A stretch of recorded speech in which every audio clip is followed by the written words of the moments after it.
topic next week. I'm going to be extremely brief and do no justice to today's guest lecturer, who is literally responsible for reduction of humanity's, storage needs and carbon footprint of all our data storage centers.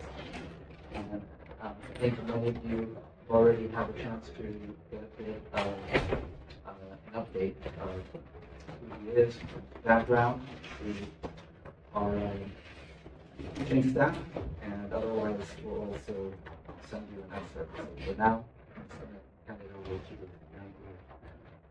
Thank you. Thank you for having me.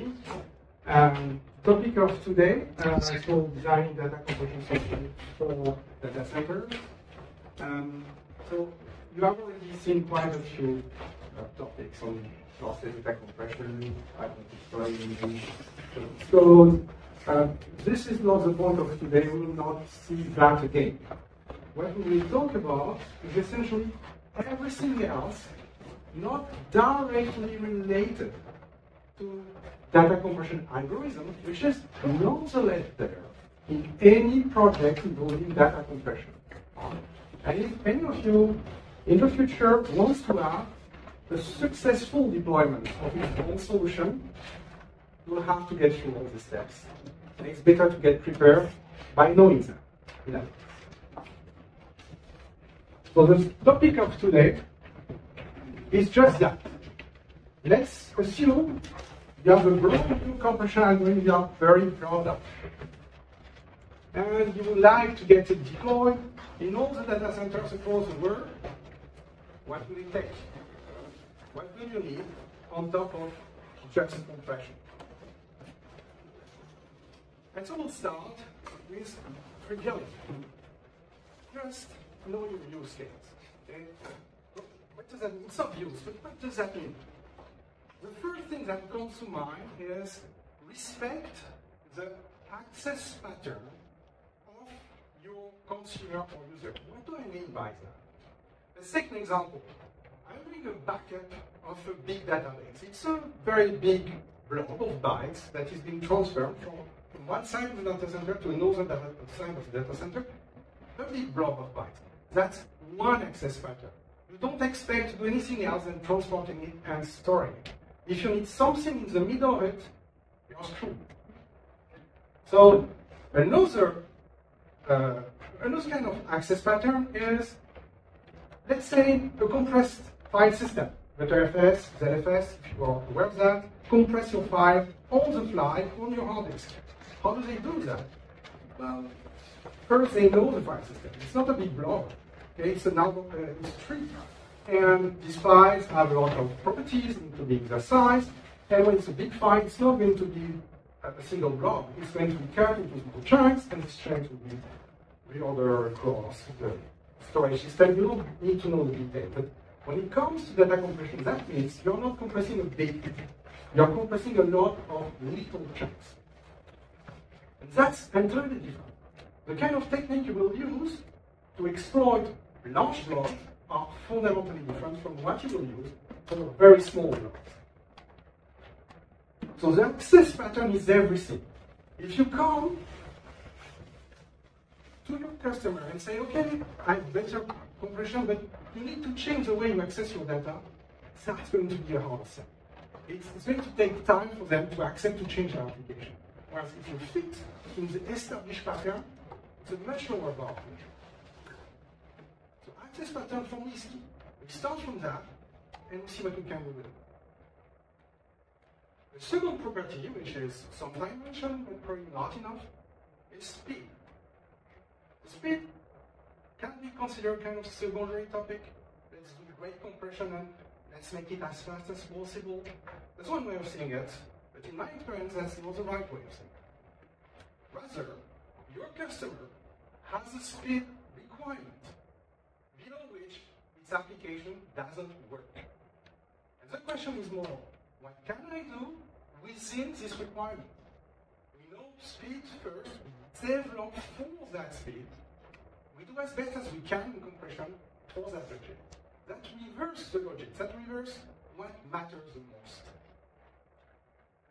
So there are cases where you could say, who cares about speed? We have all the time we need. A very classical example is video games, where you do have assets to compress. They are all going to be just decompressed afterwards.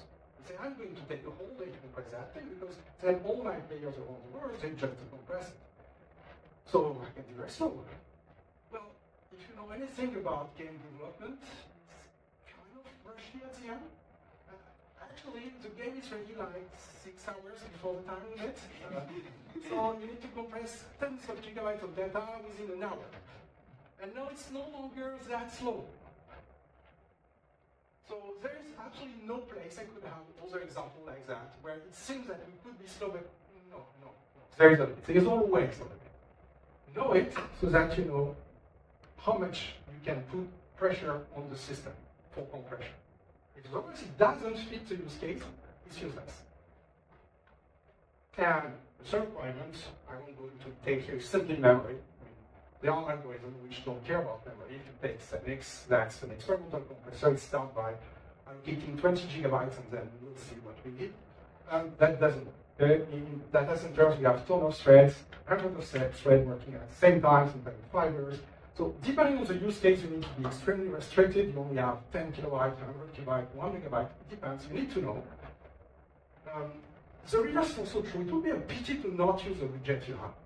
The example here would be Zlib. It was Deflate, developed in the 90s for the performance of the 90s, which means that it has a window size which is static, 32 kilobytes. It used to be great in the 90s, but today it's still limited. And it cannot be retrofitted. That means this algorithm cannot grow. So use as much as you can, but not more. So after I say all this, it should be obvious that actually it's not the right direction. I said you have a great algorithm, you want to get it deployed. But if you have all that, actually know your use case and make your algorithm for the use case. This is very different in approach. If you have the algorithm first, you are going to hunt down the one use case that can fit with that. It's going to be difficult. The other direction is much easier to say. So the first point is know your use case and design around its requirements. Now let's say you have it. You have a great compressor for your use case. What's next? Well, the one thing you don't want is to have a headline which explains that your algorithm was exploited to be a security liability of your employer or your customer. And there is nothing better than a codec to inject something into the system. A codec receives data from somewhere else in the world and interpret it as a set of commands to do something. That's the perfect door to inject malicious software. So that means it should be taken with extreme priority. Having more compression performance doesn't scale compared to that. That matters on top of everything. So we're not clueless about how to deal with that. The first thing is really simple. Test. Okay? Don't go in code. Test. And don't be kind. Okay? Not just it works well when we are in a good situation. Hammer it. Try to make it fail. Okay? And when it fails, continuous is an important part. Always check again if it still works. It's very easy when you have complex software that you fix a bug, okay, that's all. Fix a second bug, then let's go back, it has introduced a third bug. Okay, I'm going to fix the third bug, but by doing so, I've re-enabled the first bug, and it's a workable. You want to avoid that, you need a continuous test system, which is always guaranteeing you that you are making progress, that any known flow is taken care of. And actually, that's going to be the majority of your system. The test is going to be a lot more complex than the codec itself. Can you give like a concrete example of what you mean by an attack? I'm not sure I understand. Yes. So you have a data center, you receive data which is compressed, and you believe it comes from a known source, but actually no, it's a third-party actor. And now this compressed data comes into your decoder. And because of a known flow in the decoder, when this data is decompressed, it's actually overflow into a buffer that it shouldn't. And it starts to write a program there, and then it manipulates a pointer to go there, and now you have a Trojan. This happens all the time. It's not theoretical, it's what happens every day. So is it fair to say that when you talk about testing, you want to verify that what you think is a lossless compressor is truly a lossless compressor? That's a starting point. I would say you want to verify that it bound trips, but you want also to verify that it doesn't blow away any of the security of the system. So that means it never read anything out of the assigned buffer. It never write anything out of the assigned buffer. It never read the data that has not been initialized beforehand. It never blow away the stack, and so on. So unit test is when you control the scenario. You say, I know this is a bad case, I want to test it forever. But there are an infinite amount of scenarios. And this day we have better tools to deal with that. And that's called fuzzing. That's something I would invite everyone here to look at. Fuzzing is going to create some random data that will try to mess with the system. Modern fuzzers are even inside your code to even register what are the branches which are triggered in order to find a new pattern which will trigger new branches way deeper into the system. It's required because otherwise the probability that a random event happens becomes infinitely small and you never reach it. But with these fuzzers, they will find it. Just give them 1 or 2 days. Here also, fuzzing, deep fuzzer, they are continuous. They never stop. If you've got an open source project which is well employed across the industry, you might even have a ticket for OSS Fuzz, which is an infrastructure by Google, which continuously tests and fuzz these libraries. 24/24 by dozens of servers. And if there's something to find, they will find it. This is the price to have a secure software. And secure software is mandatory to be good. Yes. So are these fuzzers, I mean, I'm guessing that they are probably somewhat quite common to any software, not just compression. Absolutely. Yes. Here, this advises, you could say, it's not just for the compression. Any software should pay attention to it.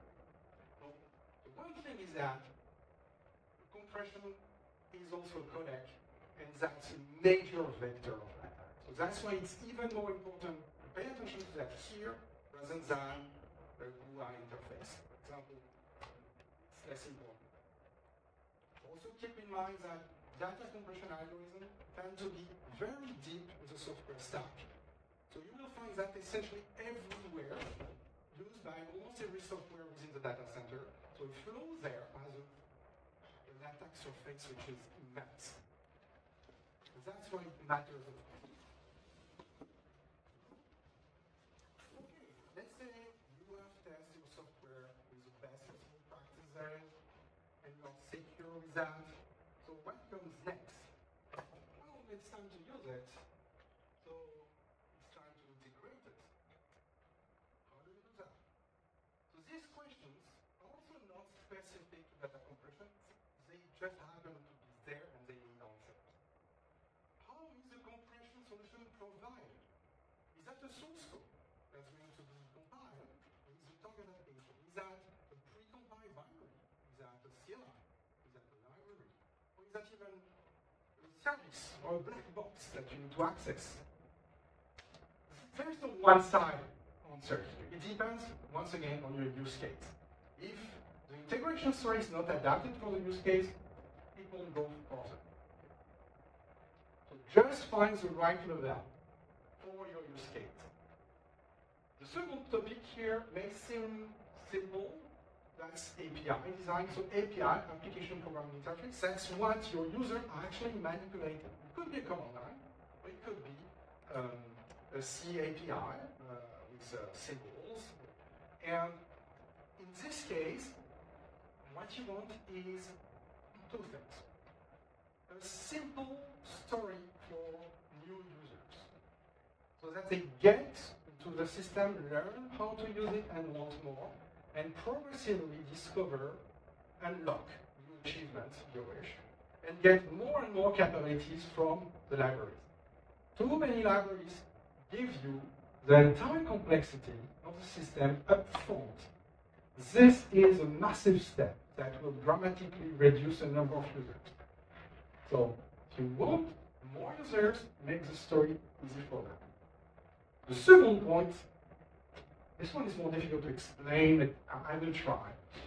It depends on the culture of the company, but some companies really don't have a great culture for API. Everybody will try to get rid of this problem with his neighbor. So let's say I've got this library, it depends on other libraries, which have crazy interface I don't understand, with parameters I don't understand. Let's put that up, and now it's a problem of my user. So this kind of behavior happens as a result of culture of some company. If you do that, the software is dead. That means never going to be used elsewhere than between this lower layer, this upper layer, and your user will not be even able to make sense of it, not more than you. So API design, I would say this is a question of simplicity as the minimum required for software to work.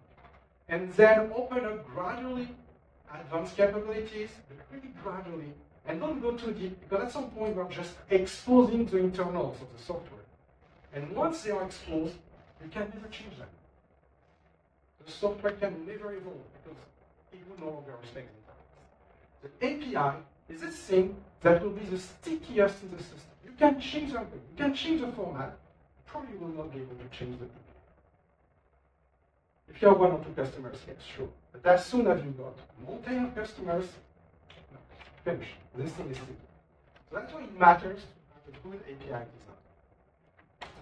Versional policy is a bit more subtle, but I would just to say, just have one. Just think, what happens in the future if my format changes, if I introduce new capabilities? Cannot. Too often we have seen existing software which have been betting the farm on one thing, and we need to change it, and we cannot even present. So now we need to add another layer below the layer to have its own header to express it. No, but in this case, we can find a solution, but it's a versioning is just think about the future. It's not just about the software today, it's how it will be tomorrow. So we just have to think about this evolution and bake that into the format and into the API. I won't go into more detail because that can be very complex. You just need to be aware of the topic so that it helps you make choices.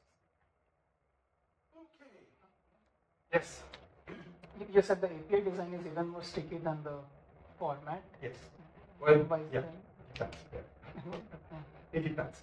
I would say it depends on how general is your format. So in this regard, this would be a bad example because the format itself is the interface with the rest of the world. Since now there are third-party implementation. If you have other software you are aware which are able to understand this format. So if you change anything there, it's the end of the ecosystem. But in many cases, this is not what happens. You will develop software which will be useful for a company or an industry which is more narrow. And in this case, as long as you provide a way to read and write into the format, you still have a way to control this format and make it work. You lose that as soon as you open the format to third-party implementers.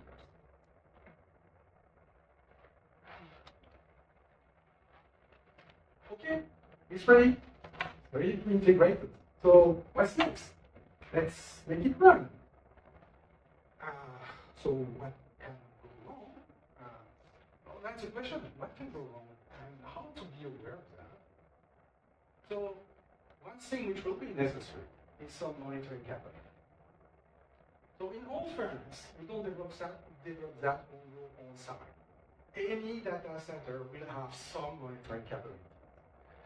I think they are almost different every time, but they have some regular components we expect.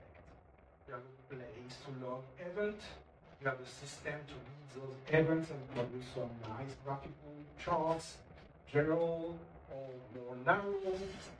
This system exists, you will need them. Because it's never true that it's going to. I mean, even in the case that your software is so perfect that it never has any flow, the rest of the world will. If you have a data center which is large enough to have many servers, some of them will fail. I'm talking hardware failures, run failure, communication failure. And then something will fail in the compression library as a consequence of that. How can you prove that it's not your software, but it is the hardware? Or your software is fine, but the user, the application using it, is not. It's crappy. It's going to write out of code. It's going to blow its stack and write something into the state of your compressor which will make it do crazy stuff. How can you know that? So monitoring is mandatory. Anything you deploy, you need to be able to survey. And on top of that, you'll be able to produce nice charts. So you want that. It looks funny, but at the end of the year, you will want to prove to your employer that you are useful. That's going to serve them. Then we think it's this next steps, and when something goes wrong, you need to investigate. And okay, imagine you have a compression format that needs to go through a black box in order to be understood. And now there's something wrong, you have this trace, you have to go through the black box to even understand the trace. But the problem is in the black box. It's not a great story. So we are in this situation where we need tools to understand what's going on. And all of a sudden, these tools need to understand the compression format we just created. So it used to be that this compression format was developed for one thing, one use case. The consumer, the producer, consumers, and so on. But now we have new actors. They also need to understand compression format. How are you going to support that? Which leads us to the next point. An ecosystem. If you are even mildly successful, that's what you will start to create, an ecosystem. Which means that after your first use case, we have the second use case, we have the third use case, and pretty much you will have a collection of tools and software which need to be compatible with your format. So think again about the integration experience. That's where it matters. And another point also here is about the security, because one answer I frequently receive about security of software is, oh, it's just internal. Everybody's trusted. No problem with that. It doesn't take long before you have new use cases, and maybe they are not that internal, or they look so, but actually no. So security matters, integration story matters, because more and more teams will be dependent on it. And these clients, maybe initially, they used to be all on servers, x64, fine. And who knows, maybe tomorrow servers are on 64, or maybe now it's run on client, which is actually a smartphone. Maybe it's RISC-V now, who knows? Maybe it's no longer the same version of Linux, and you were just depending on some kind of kernel feature which is no longer there, etc. Portability is this idea that your software should be able to survive being transplanted from one system to another. It's also easy to overlook. There is one industry where we could say, could do that, we used to be able to do that, it was the game industry where you could say, okay, I'm just developing that for this console, I don't care. In data centers, no, you have multiple generations of servers. This thing changes all the time. So you need a software which can survive this change. The closer to the meta it is, the less able it will be. And this will have a direct impact on the lifespan of the solution and on the ecosystem, on the number of systems which can actually use it. Yes? Sorry. So you mentioned a couple of times now, like I think you mentioned like stack overriding, like blowing up the stack, and also just like vulnerabilities in general. Yes. Often caused by languages like C and C++.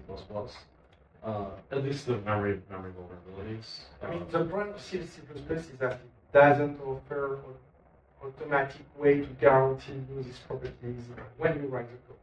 Yeah, so I guess, yeah, the question was like, has there been like a more of a transition to as like developing tools to develop them in Rust. Go. Yeah, I hear that. Not yet, and it's unsure if it will ever happen. I think Rust has some nice, good ideas here. And I really like that it prevents, or it tries to prevent out of bound write and read. But I also mentioned about ecosystem, so it goes wider than that. That means that if I want a software that works on an old IBM server, where is the compiler? If I want something which is broadly portable onto any system I can think of, which compiler can I rely on? There is one. The C compiler is the only one you can guarantee to always be there, even on a crappy system. Rest, the only one. So that's a problem to the reach. Now you may not care about that, and maybe you develop for a closer ecosystem where Rest is available, invited. That's fine. And then you accept that you won't go further than that. That's a perfectly valid scope. In my specific case, where the goal was to provide a successor to Zlib, which is present essentially on every system on the planet, it has to get that. This is not a common scope. So Rust definitely has some good ideas when it comes to memory safety. I think other languages should look more into this. But it's not that we are without weapon and that it is an inevitable consequences of programming in C. When was the last time we had such a problem with the standard L10 programming in C? I don't remember. It was a very, very long time ago. To test correctly, to develop your programming standard, if you have some strategy in how you allocate and how you use, you considerably reduce the risk to the point where, yeah, it's negligible now. To the point that it's not zero. When nothing is zero, you will have other problems, even with Rust. So at some point, it's so low that it seems acceptable. But I would also like to see some progress on this front, even on C and C++. I think it would be valuable. Yes? Does portability prevent like Z standard or Z port from using like the modern instructions and so on? It doesn't prevent, it requires you to pay attention how you develop them. For example, you have a new routine, it's very efficient, it works on AVX512, and now if you have AVX512, it's great, and if you don't, it doesn't work. That's not a nice story. A better story is you've got a code which, best story, which is auto-vectorized by the compiler, which understands, oh, that's a loop which is very clean, I can roll things out over what's available, which might be AVX512, AVX2, SSE, or even the ARM equivalent, or the new vector extension of ARM, and you let the compiler do that for you. And then you have one code. Well, that's a too good story. In most cases, it's not that great. We still need to have a dedicated code for this vector extension, but you always have the backup in proper C, which is important. And you are able to properly dispatch depending on the compiler characteristics. And when you know that AVX factor is available, you put that available. Sometimes it's compile time, sometimes it's runtime. You have a check at the beginning of the trigger. But what I mean is that you actually start from a safe place. The code always works. And then you specialize it in good conditions. But you never lose a safe place. And that's the price important.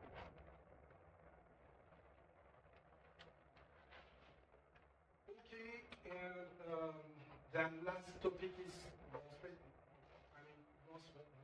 that if you get to a point where you are fed up about or you can't provide all the time access to your format through your team, through yourself, and it needs to be a more distributed effort, and there's a need to write some kind of specification that other people can use and start to access the data without systematically having the need to use your effort or yourself.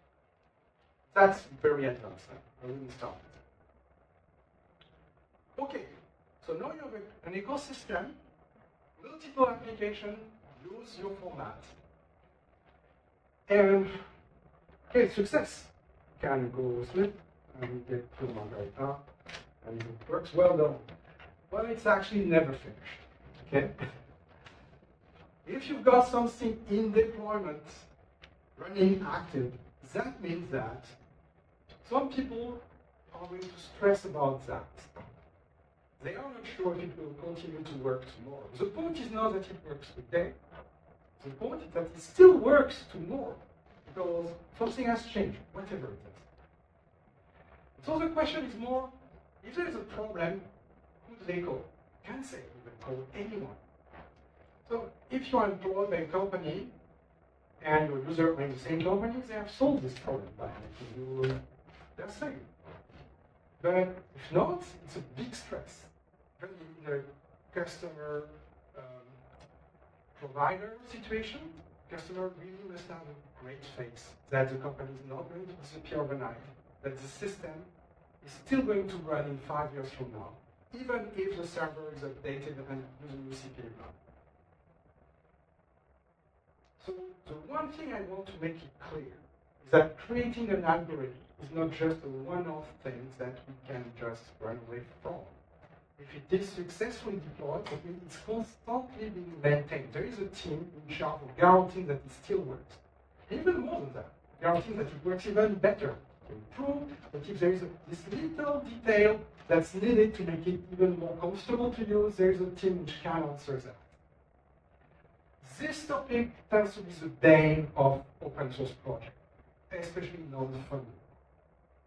Because then, for which reason would you work for nothing? And if that happens, this is a dead solution. It's dead code. No one will want to use that, even if it's great, because no one will want to trust that. In order to be used, you have to establish the trust that the software is here to stay, which means it's great, it will continue to be great. Trust is something which is very difficult to acquire.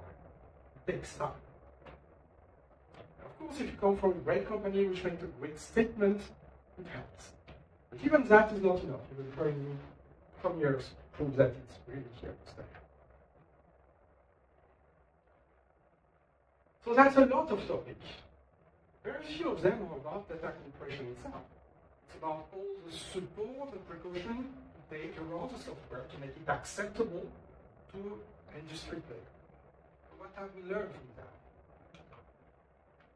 First, when you ask a customer to believe in you and your solution, you're not just asking him to believe in your great compression ratio. You ask him a lot. You ask him to take a risk on your solution, a risk on all these other problems I've described, that they will be taken care of now and tomorrow. And there are a lot of them. And so that's something to keep in mind. It's not just a question of money, it's a question of trust. Your user must trust your solution. So the next step here is despair. There's so much to do. There's no way it can be provided, and that's not true, because you do have new player, new solution every year.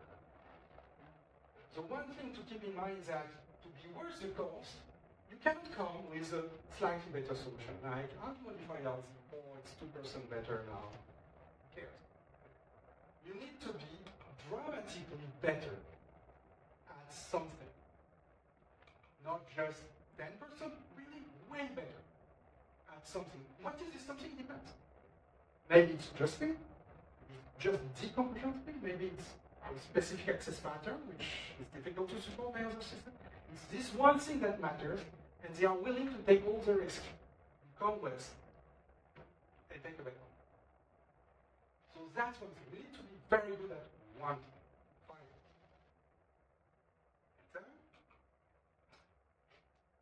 Still need to make them believe in you, and there is a general strategy that minimize that.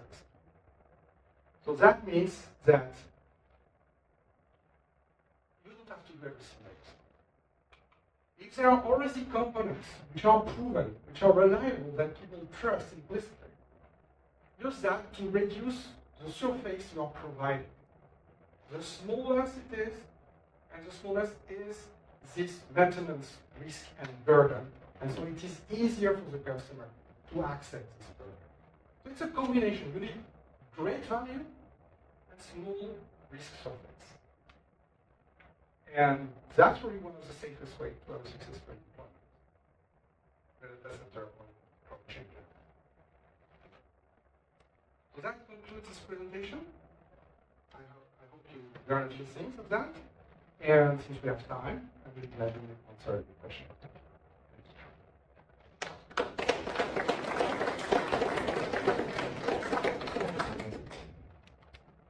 Yes, so you mentioned a lot of good thoughts on how to design a practical compression and how to deploy it in practice. I was wondering how many of these learnings were like you learned the hard way with working on say Z standard or the FSE or all other libraries.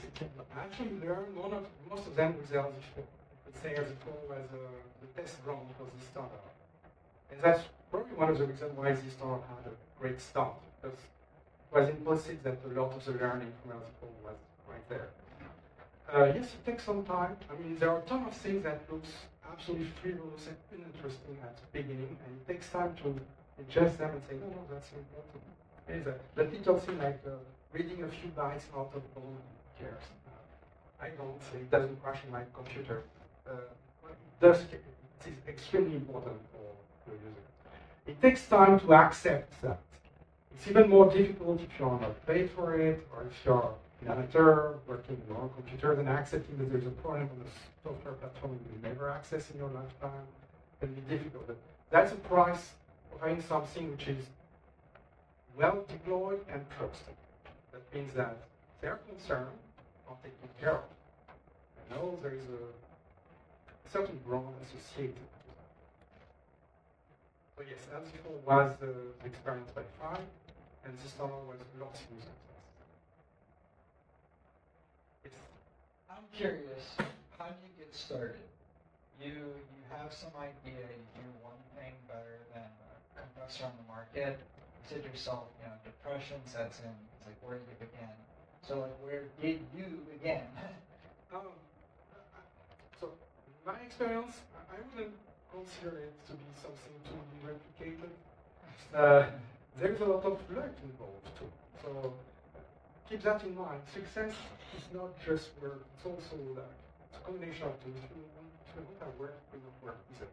So, need both. What made me into it? It's a strange thing. I was interested in data compression since a lot of time, and I had a ton of time to kill, and I decided, hey, let's look at it for a while. And for some reason, I focused on very, very small algorithms that were very lean on resource and very fast. That's initially because I was programming on an old handheld calculator from my youth. It was extremely underpowered, so I needed speed to get it to work. And then I came to PC thinking that, hey, I'm very lean, and everybody that PC developers are doing a ton of garbage, which is too heavy. And so I quickly discovered that was not the case, and there was a ton of very great software on PC too. But I just continued because I was interested in the field. And everything I learned I found that interesting. So I would just continue up to the point that, hey, L10 is the fastest compressor in the world. Nice. At that point, it's just that. Nice. I only did that because I was interested. So there was no intention to be rich or to be successful. It was just a journey into, oh, I like it. Let's see further. And the one thing that changed everything, I believe, is the arrival of Snappy from Google, which is an algorithm also focused on speed. And the simple fact that Google releases it changed the topic, because no speed matters. And before that, it was a cycle. Now people realize we've got gigantic data center with a ton of data. We have to deal with them so fast that in most cases we just don't compress it, it's too slow. And now Snappy is not competing with JSON, it's competing with nothing. So it changed completely the discussion with speed. The problem was that Google is well known, and this guy in France, everyone knows him, so initially there was no traction. It took a while. I think the luck here is that first it happened. Second is that since most of these software packages were not designed to have a new compression algorithm, most of them were about Z-level nothing. when Snappy comes in, they have to change something really important in how they index this. And now that they are going to make this effort, they are saying, okay, but why not it? We could as well measure the rest of the competition. And so they started to look at L10, and I think that L10 will win all the time. So every time someone took the time to compare L10 to Snappy, it would win. It would take 1 or 2 years of that before finally the ground was established, and now it's a go-to solution for fast compression. That's one story. I wouldn't try to replicate this, but there is a lot of left involved. The one thing which is interesting, though, is pushing further, because I could have elected a lot of time. And there is no way you are going to push that if you are looking for a quick buck. The only way I can imagine someone pushing continuously, even when it's no longer moving more, is interested in it. At which point, it's not about being successful. It's just about enjoying the journey. That would be my advice. Did you ever have any development help, or did you solo develop everything? Depending on what you call my help, I still developed up to the point where EE274 was open sourced. But after that, I received bug reports, requests, IDs, recommendations. At that point, it's important to listen.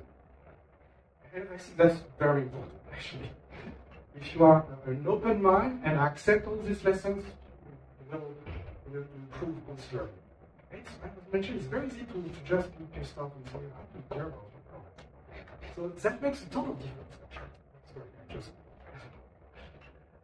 So I think that's the main point. After that, I was kind of helped by all this feedback. We say feedback is a gift. That's indeed how you should accept it. That will make it grow. Yes? For Z-Standard, for your employment at Facebook, how did you approach the negotiation? Was it your priority to make Z-Standard? Did you know you were going to make Z-Standard when you joined Facebook? And what was your process to make it so that it ended up being open sourced and widely distributed the way it is? Yes. I started Z-Standard before being approached by Facebook. And I think I was approached by Facebook because I started to develop Z-Standard. So this is in this direction. I was approached by many companies, actually. I selected Facebook because it was the only company which was very clear that it would be open source. And most others were not so willing to give away something like that, so they were planning for something proprietary. So then it was my choice. I could have gone with another employer who's having a very different life. The offer was probably more competitive at the beginning, but it will match my objective. So it's a matter of what do you want to do now? And I wanted to open source this time. So that's how I ended up.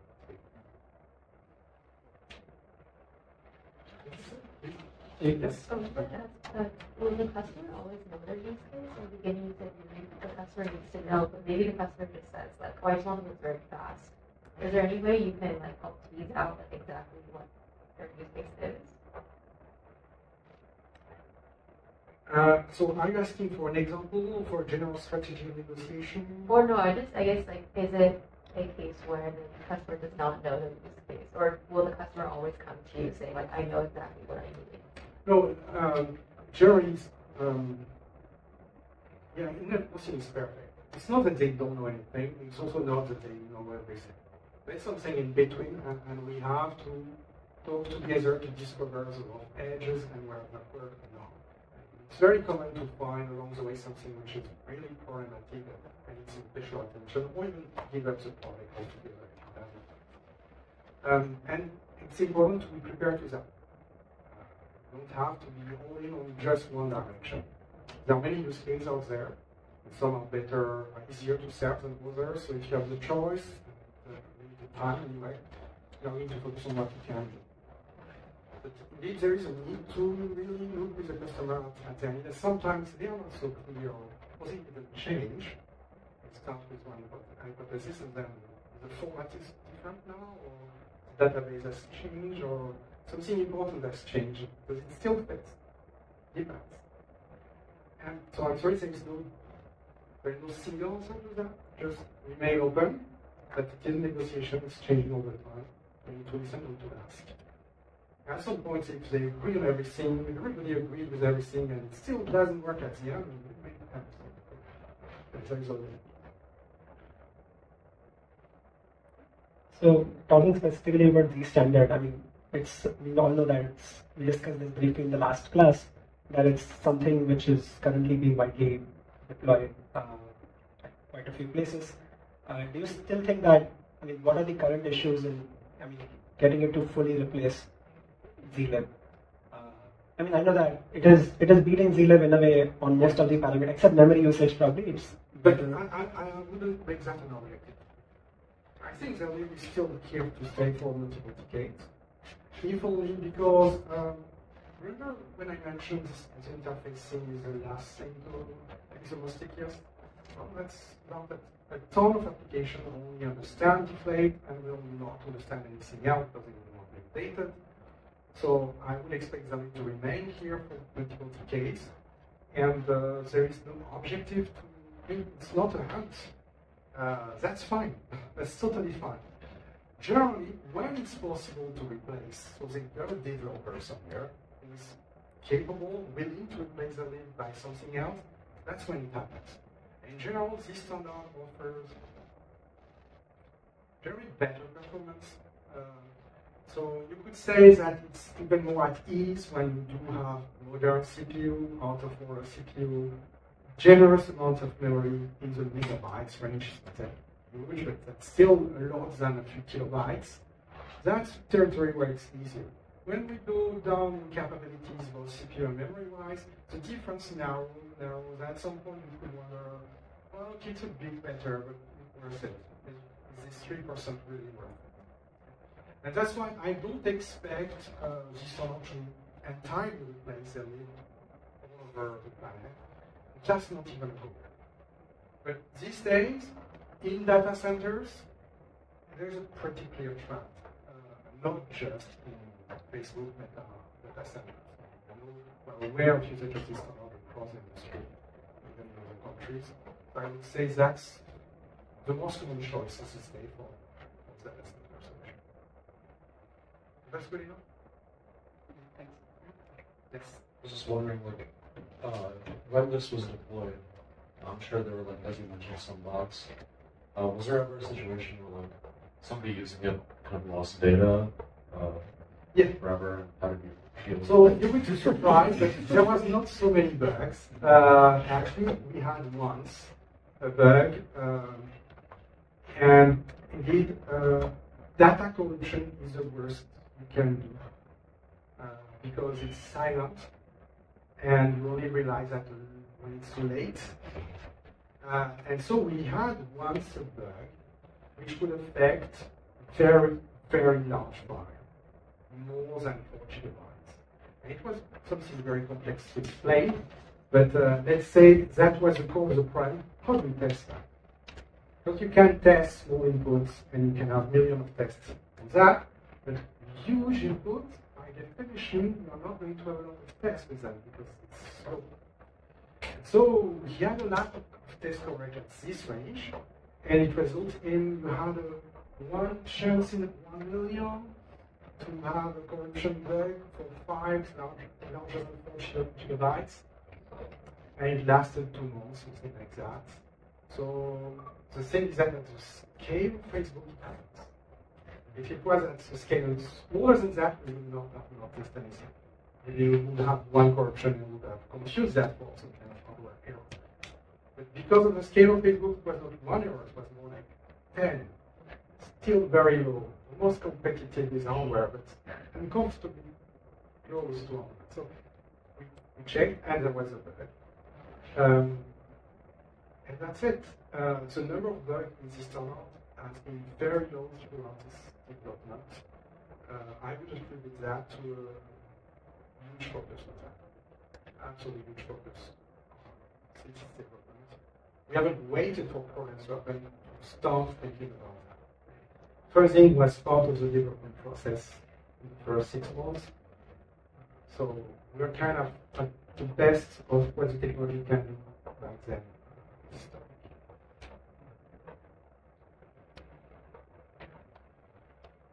Yes.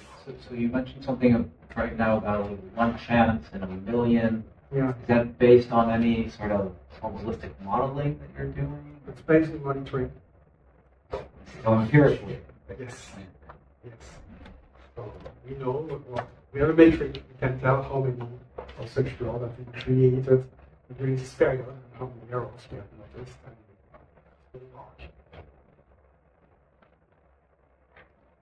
So you mentioned that, I mean, we know that compression algorithms and software especially is very sticky. Like people don't move from one to the other unless until you promise them a compression gain of something like 2x or speed improvement of 2x, something of that sort.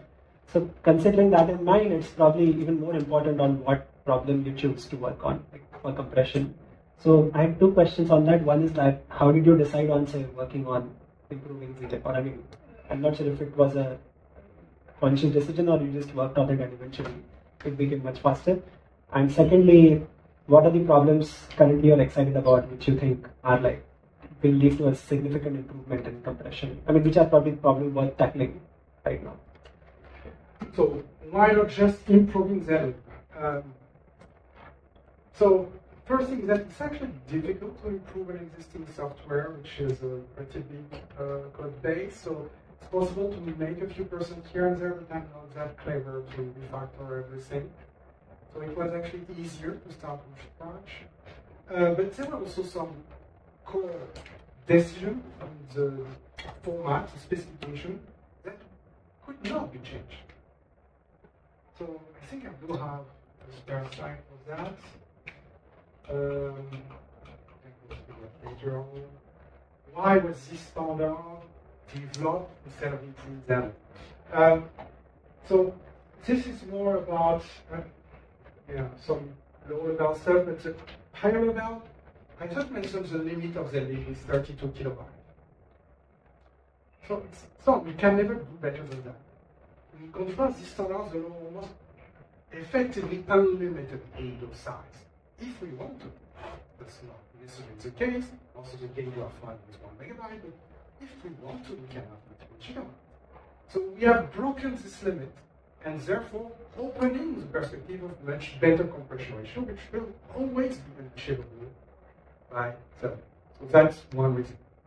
Another reason, so red code modeling was a thing which was invented after ZLib. It's not very difficult to understand. It's also not unique, but it's not in ZLib. It will never be because it's not part of the format. This matters considerably when you've got structured data, which typically fields at the same exact distance all the time. And this makes a ton of difference. And structured data, that's what we have in data centers. So it matters. INS was this new thing, and in some way, this standard was kind of a descendant of that development. So after creating FSC, I wanted to give it a run, and in some ways, that's what this standard is. And then you have all this other consideration where we think about how work a modern out-of-order CPU, which once again did not exist in the early 90s, so it's normal to not have this model in mind. And we need to favor these topics. Parallel execution, so dependency loops, which are designed so that you can do multiple operations per clock. Avoiding branches which are difficult to predict.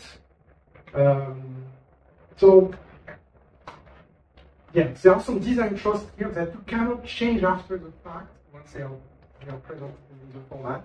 So for all these reasons, it was simply easier to start from scratch.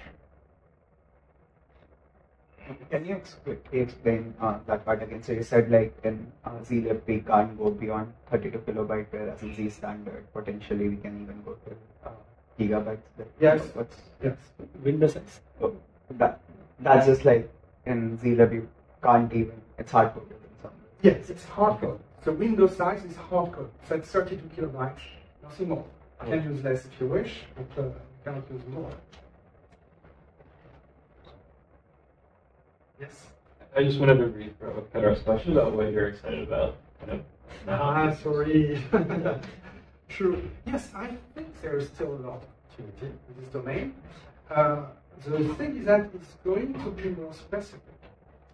So it's really difficult to have one algorithm to do everything.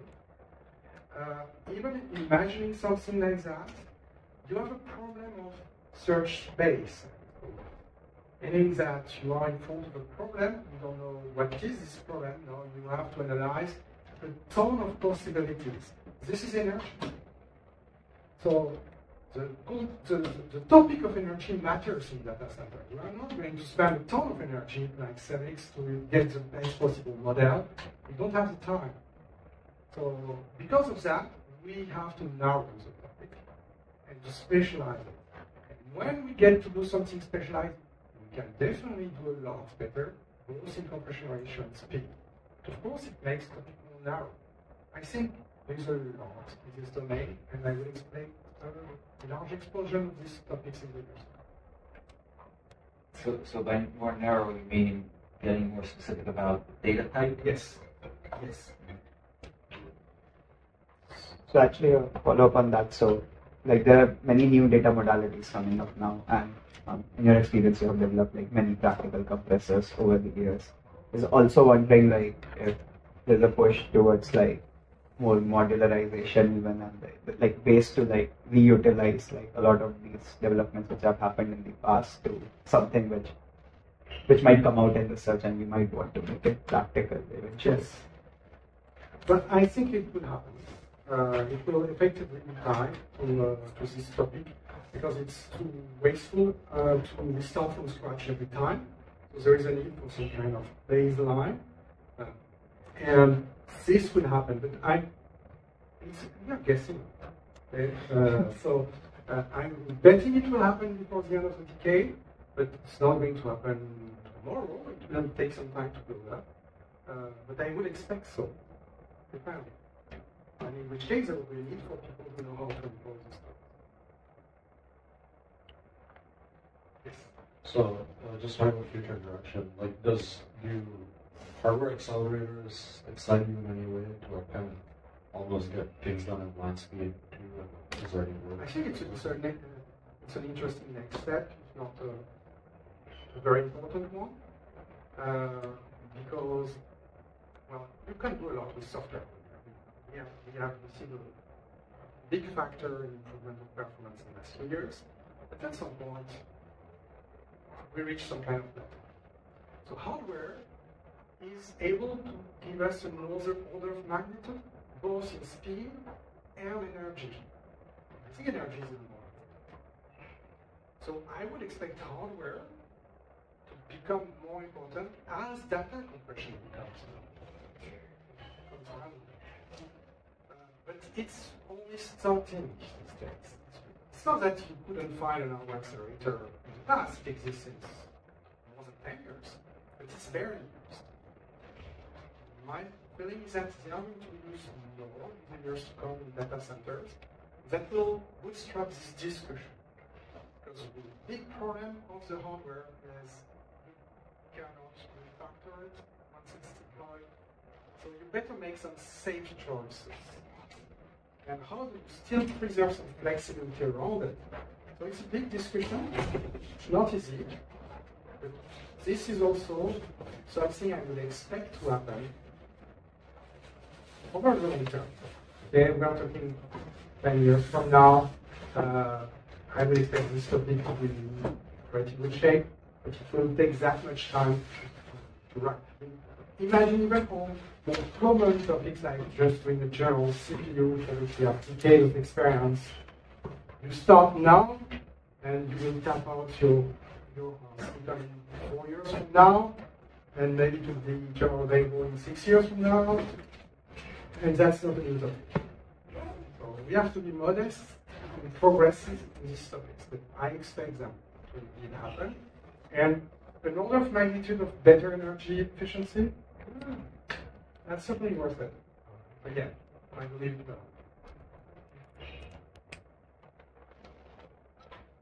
So, in the context of continuous testing, is it not realistic to have a compressor where before deployment you test it so absolutely exhaustively that you can give total guarantee that it's sound?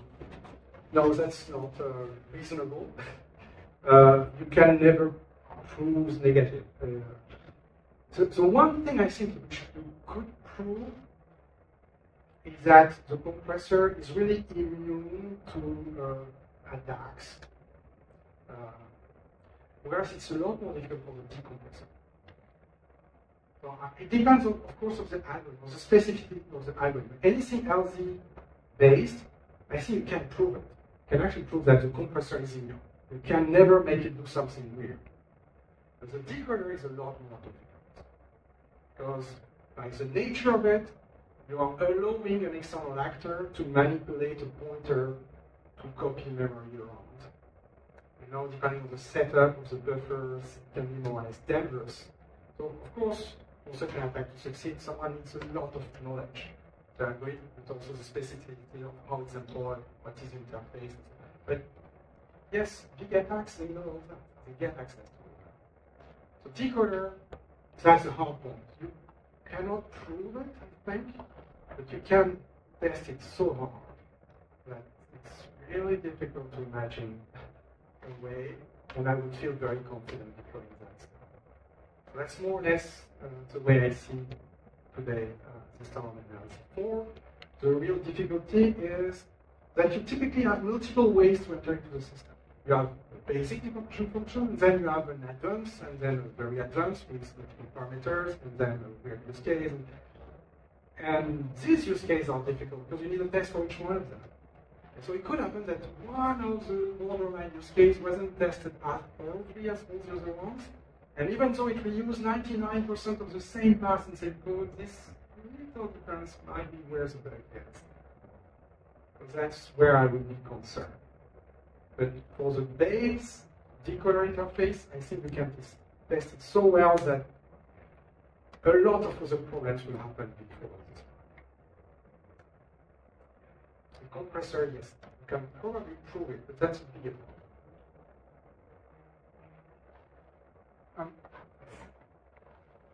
So there are like a lot of tools, right? Like that people used to read their data or decompress their data, and so like initially I assume Z standard, like nobody could read Z standard, like very few people. Yeah.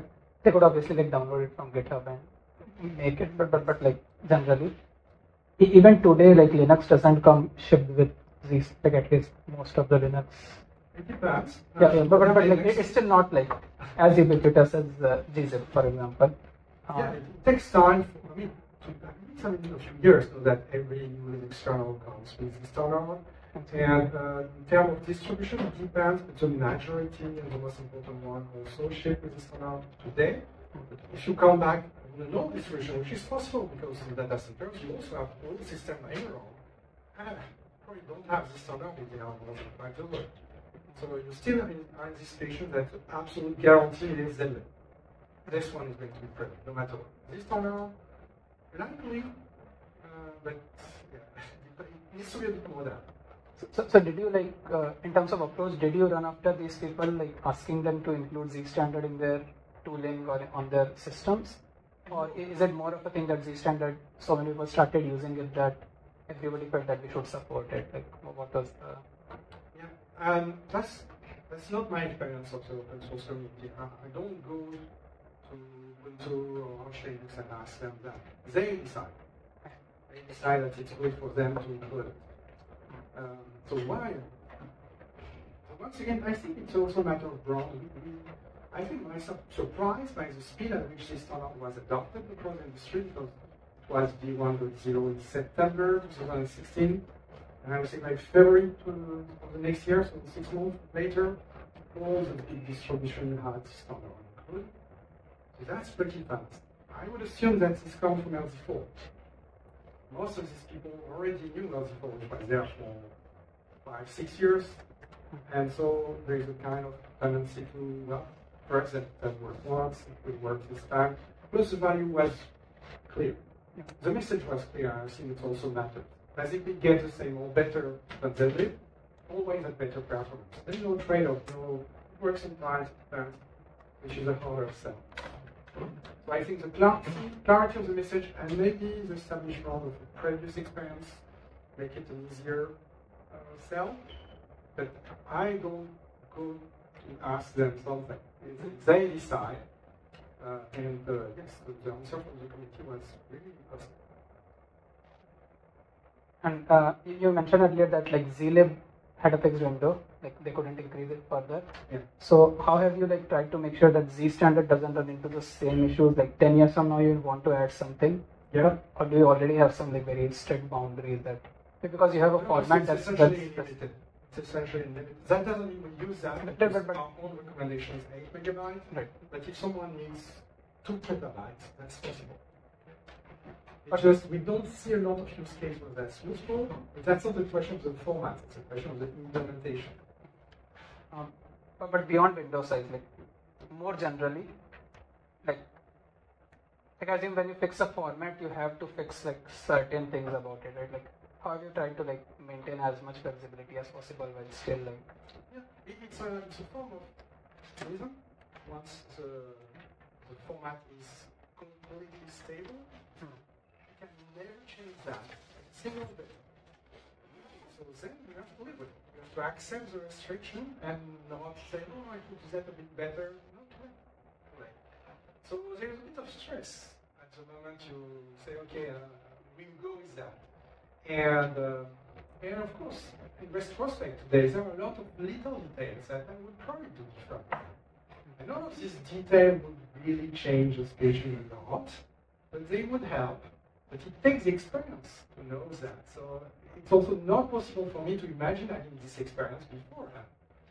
And even when you have the experience, you need the time. Sometimes there are too many topics to address, and the time is lacking. So there's a trade-off to find here between perfection and actually delivering something. So I have to thank my previous manager every time to push me to get something out for a certain event, because otherwise it's very tempting to continue working on it and get a little bit better, and then the end never happens. It's necessary to accept imperfection. That's all. Yes. So it sounds like Snappy is an important part of the story because it kind of opened the door to getting people to be willing to try different compressors. But I guess when Google was first releasing Snappy, in some way they like went against some of the recommendations for how to get a new compressor out there. Like they broke a bunch of compatibility. They said like here you can go down to this thing that we're making and start using it. And I guess it's because they're a big company. So I guess you feel like the recommendation is kind of different at a big company. Like are there moves you can make now that we're going to release this, start using it? This is difficult a question. Also come back to the period 2011. That's really probably where Google has the best ground at this moment. So anything, especially in the programming community, anything coming from Google is because we're so they have this very big advantage that they say Snappy is something we find useful for us. It's probably useful for you. Figure out. They don't do much more than that. The people who were in charge of doing that, they were not much more incentive. So they made it open source, they made it clean, very good code base, and that's it. And they moved on. So after that, the support of Snappy was kind of maybe. So, and I can blame them. And that's how the structure of the company is. So in some way, that's probably why L10 would catch up and eventually overtake Snappy. But is that a big deal for Google? Probably it's not a big deal. There are much about that. So this is one of the situations when one individual is very passionate about something, actually it's a lot more work and quality and time than even the professional organization can do because they are not incentivized to work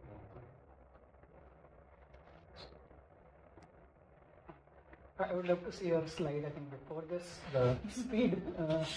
Yes. Right. These are generic advices about making something fast. And this is about how modern computer works. The first advice is really the top one. Any kind of random access is horribly costly. we are talking hundreds of cycles just waiting for them to happen. There is a lot of calculation you could do in this hundreds of cycles.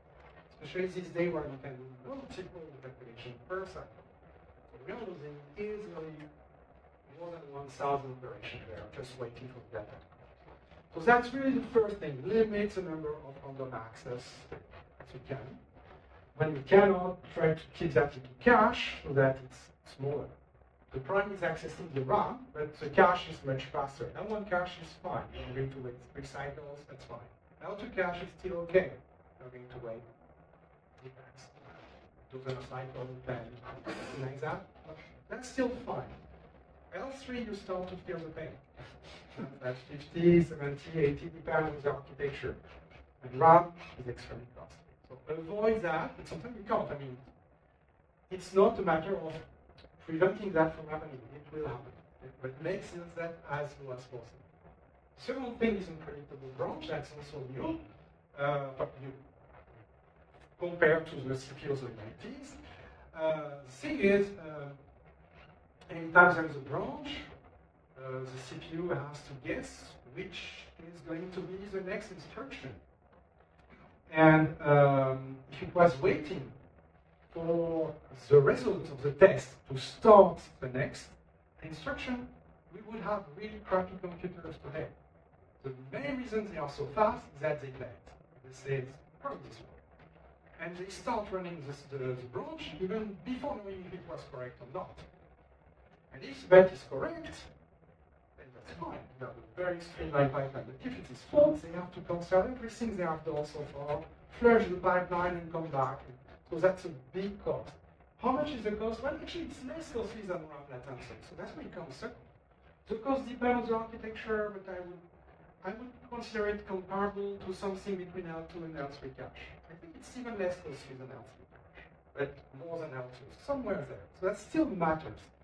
And the way to find out is to design branches to be predictable, and if you really cannot, try to have what we call a branchless design, which is a technique where you essentially do both at the same time, and find a way to get the right result at the end through masking, so that the workload is constant. It does too much work, but it always does the same amount of too much work. There is no branch. That's preferable compared to a completely unpredictable branch, 50-50 branch. One of these examples is present in L10. L10 has this concept of match or literals. And the most common way to do that, present in other compressor, including Intel or SNO, to have a signal like a bit that tells you, is it a literal or is it a match? So normally compressed data, it's also 50-50.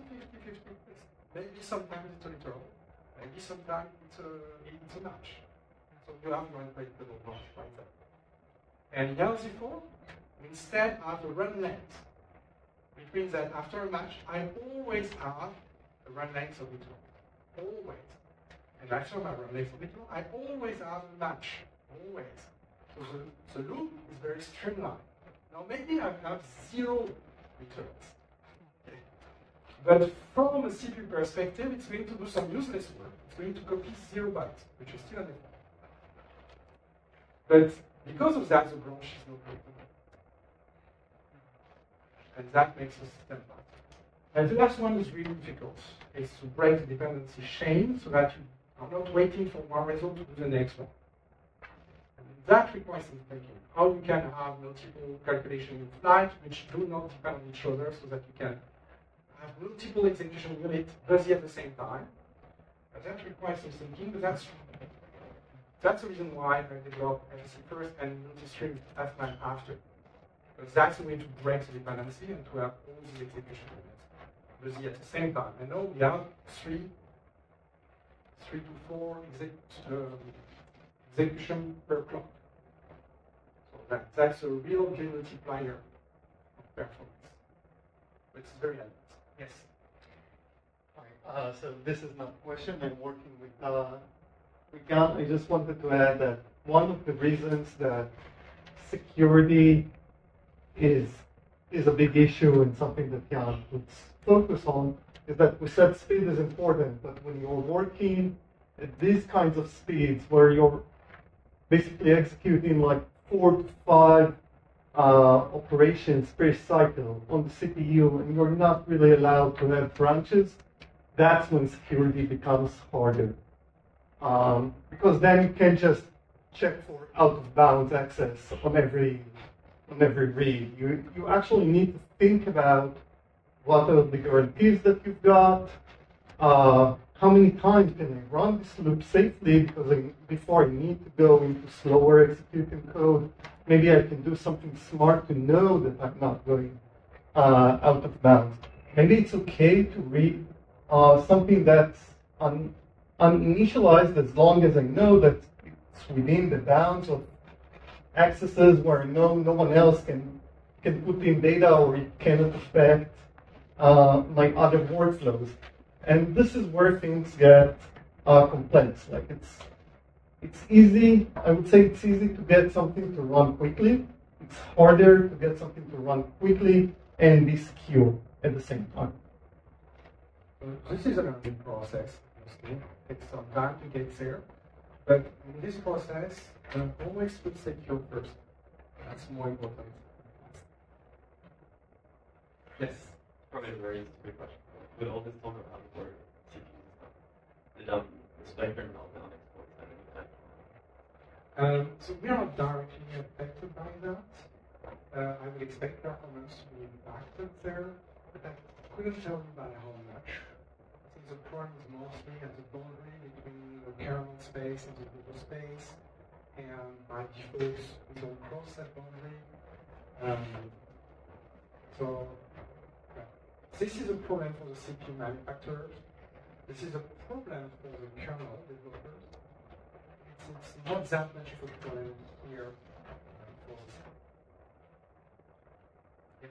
So yeah, have you ever had to, while designing this, play around with compilers and actually different compilers and actually look at intermediate representations or assembly and iterating based on that? Yes. Yes, that's pretty useful. Going forward, it's pretty good tool to do that. It's also tools that do the same. I think it's interesting. Is there a drawback to that? Not a lot. I think I would recommend that to anyone interested in performance. What I really like about both is the ability to have so many compiler and compiler versions. So you can check and see that actually the same code doesn't lead to the same assembly, even on the same compiler if you change your version. That's useful to know. And then you realize that what we're writing is like a C code, not assembly. So there is a level of interpretation between the code and the assembly produced, which means there is a lack of control in this mechanism. And there are ways to mitigate that, but it never goes away completely. And that's part of something to accept. If you want something which is portable, it cannot be written in assembly. And in which case there is the room for interpretation, in which case there is no direct control. It has to be accepted. I think we have time to stand.